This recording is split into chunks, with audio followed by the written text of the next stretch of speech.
Adult children of narcissists oftentimes have a really complicated relationship with therapy, and I think there's a couple reasons for this.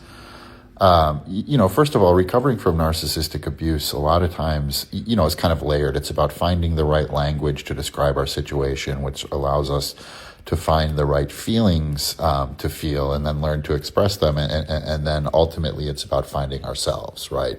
Building up the sense of self that has been taken from us. And so, I think with therapy, a lot of us adult children of narcissists, the scapegoats specifically, were sent to therapy as a child as almost a form of punishment, right? And the therapy was started off under the narrative of how our problems were viewed within the dysfunctional family system, right? And therefore, I always call narcissistic parents unreliable narrators to the details of our lives. And so we go to therapy as punishment, and we're treated for depression, we're treated for anxiety, anger issues, all of the kind of web of psychological issues that emerge from being raised by a narcissistic parent that to me amount to complex post-traumatic stress disorder, right? That we're treated for all of these individual components while kind of being ignorant of the fact that we're being deeply traumatized.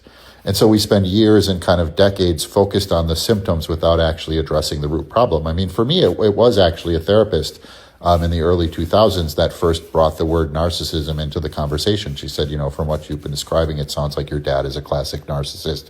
She gave me the book Trapped in the Mirror, and off I went on my kind of journey to understand the psychodynamics of my family.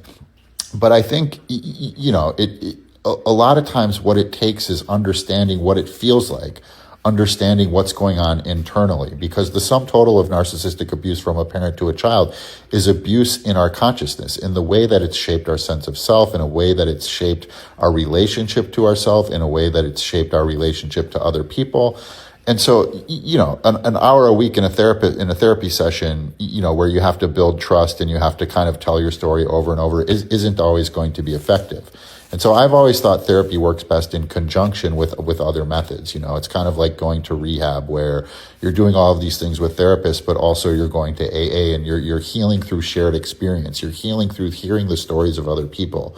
You're getting the language through the stories of other survivors that then unlock something inside of us, where we begin to feel less alone, where we begin to understand on an individual, lived experience basis what we're dealing with, right? I mean, what I tried to do when I started to come on social media was treat it like a share, right? In understanding that if I can articulate something that somebody's been alone with in their minds, it frees them up.